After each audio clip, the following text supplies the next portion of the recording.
আসেন, আমি আপনাদেরকে একটা ছোট গল্প শোনাতে চাই। এটা একটা রাজার গল্প। আমরা ছোটবেলায় রাজার গল্প শুনতে খুব পছন্দ করতাম, কারণ এই গল্পগুলোর মধ্যে লুকিয়ে থাকে জীবনের বড় বড় শিক্ষা। এই রাজার চোখে অনেক দিন ধরে সমস্যা ছিল। রাজা অনেক জায়গায় যায়, অনেক চিকিৎসা নেয়, কিন্তু কোনোভাবেই কিছু ঠিক হচ্ছে না। দিন দিন সে হতাশ হয়ে পড়ছিল। পরে সে সন্ধান পেল যে তার রাজ্যের এক গভীর বনে এক সন্ন্যাসী থাকে, যে নাকি ফুঁ দিয়ে মানুষের সব সমস্যা ঠিক করে দিতে পারে। রাজা আর দেরি করল না।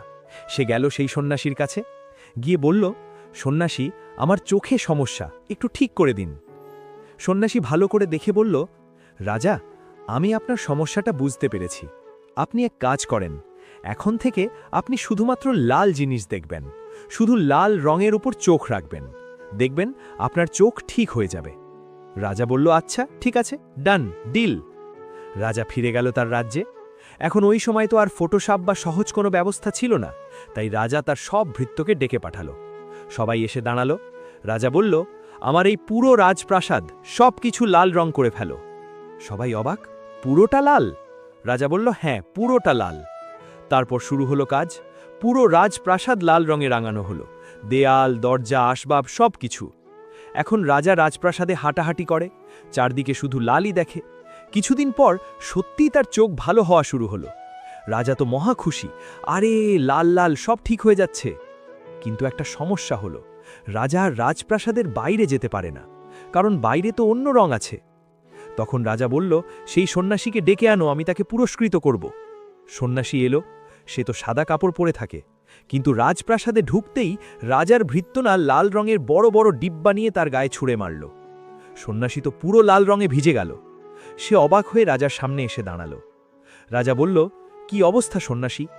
সন্ন্যাসী বলল, রাজা, দেখতেই পারছেন খুব একটা ভালো না। সে জিজ্ঞেস করল, আপনি আমার ওপর লাল রং ছুঁড়তে বললেন কেন? রাজা বলল, তুমিই তো বলেছিলে আমি যেন শুধু লাল রং দেখি, তাই তোমার সাদা রং দেখলে তো আমার আবার সমস্যা হবে। সন্ন্যাসী মাথায় হাত দিয়ে বলল, হায় আল্লাহ রাজা, আপনি এ কি করে ফেললেন? রাজা বলল, তাহলে কি করতাম? সন্ন্যাসী শান্তভাবে বলল, রাজা, আপনি তো শুধু একটা লাল রঙের চশমা পরলেই পারতেন।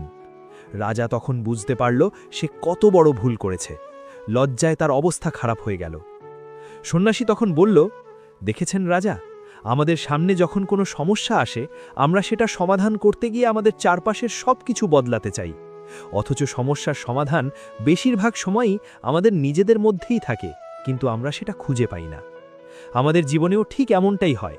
আমরা সব সময় অন্যকে বদলাতে চাই, পরিবেশ, মানুষ, সমাজ সব কিছু।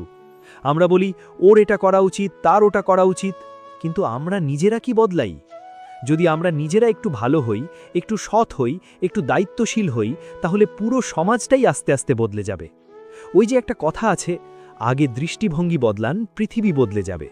সত্যি, আপনি যদি নিজের দৃষ্টিভঙ্গি বদলান, আপনার পৃথিবী বদলে যাবে। আপনি বদলালে আপনার পরিবার বদলাবে, পরিবার বদলালে সমাজ বদলাবে, সমাজ বদলালে দেশ বদলে যাবে। যদি এই গল্পটা আপনার ভালো লেগে থাকে, আর যদি আপনার মনে হয় এই কথাগুলো সত্যি, তাহলে চ্যানেলটি সাবস্ক্রাইব করে পাশে থাকুন।